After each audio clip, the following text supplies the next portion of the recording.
ফারাহাত হাসান লিখেছেন, বাবা মা যদি দিনের পথে না চলেন তাহলে সন্তানের সেবা আমার করণীয় কি?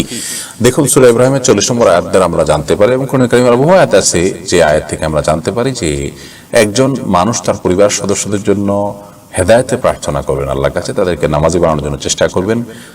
আল্লাহ বলছেন একটা দোয়াকে কোট করে, রব্বি জাআলনি মুকিমাস সালাত এবং যুররিয়াতি রব্বানা তাকাব্বাল দুআ। ইব্রাহিম আলাইহিস সালাম আল্লাহর কাছে দোয়া করেছেন, আল্লাহ আমাকে আপনি সালাত কায়েমকারী বানান, আমার পরিবার লোকদেরকে সালাত কায়েমকারী বানান, এবং আপনি আমার দোয়া কবুল করুন। অতএব পরিবারের সদস্য, তিনি বাবা হন বা সন্তান হন, তাকে দিনদার বানানোর জন্য আপনি আল্লাহর কাছে দোয়া করবেন, সেই সাথে তাকে বোঝাবেন, অন্যদেরকে দিয়ে বোঝাবেন, এবং আল্লাহর কাছে নিজের বাবার জন্য ক্ষমা প্রার্থনা করবেন, পরিবারের জন্য ক্ষমা প্রার্থনা করবেন।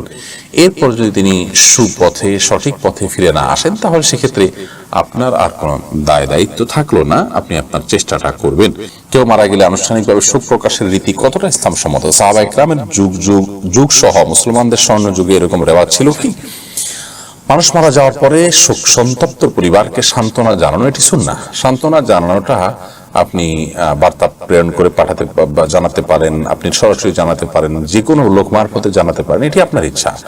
ইসলাম এটাকে সমর্থন করে যে কোনো মানুষের মৃত্যুর পর তার পরিবারকে, সন্তপ্ত পরিবারকে সান্ত্বনা জানাবেন, মৃত ব্যক্তির জন্য দোয়া করবেন, এটি সুন্নাহ।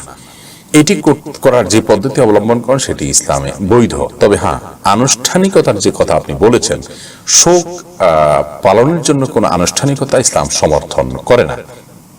মাতমের আনুষ্ঠানিকতা জাহিলি যুগে হতো, ইসলাম সেটিকে খণ্ডন করেছে এবং বন্ধ করেছেন। নবী করিম সাল্লাল্লাহু আলাইহি ওয়াসাল্লাম সেটিকে হারাম ঘোষণা করেছেন।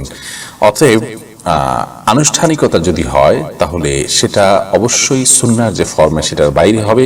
আর আনুষ্ঠানিকতায় যদি এমন কোনো কাজ করা হয় যে কাজটি নিষিদ্ধ মাতমের আওতায় পড়ে, তাহলে সেটা সুস্পষ্ট হারাম হবে। এমনিতে মানুষের মৃত্যুর পর মৃত ব্যক্তির পরিবারদের প্রতি সান্ত্বনা জানানো, শোক বার্তা পাঠানো এবং তাদের জন্য দোয়া করা, মৃত ব্যক্তির জন্য দোয়া করা এবং তার জন্য আল্লাহর কাছে মাগফিরাত প্রার্থনা করা, এই বিষয়গুলো তো অবশ্যই সুসাব্যস্ত, সাহাবা ইকরাম অন্যকে করতেন। শরীফ আহমদ লিখেছেন, আমি একজন পরীক্ষার্থী, আপনার কাছে দোয়া চাই। ভাই শরীফ আহমদ, আপনি সহ আমাদের সকল পরীক্ষার্থী ভাই বোনদের জন্য আমাদের দোয়া রইল। আমরা আল্লাহর কাছে দোয়া করি, আল্লাহ সকল পরীক্ষার্থী ভাই বোনদের পরীক্ষাকে সহজ করে দিন, আপনারা ভালো ফলাফল করুন, আমরা সে কামনা করি। সততার সাথে পরীক্ষা দিবেন, নকল মুক্ত পরীক্ষা দিবেন, আদর্শবান মানুষ হিসাবে নিজেকে প্রকাশ করবেন পরীক্ষার হলে এবং পরীক্ষার সময়, সেই আহ্বান আপনাদের প্রতি রইল। আল্লাহ তাআলা আমাদেরকে তৌফিক দান করুন।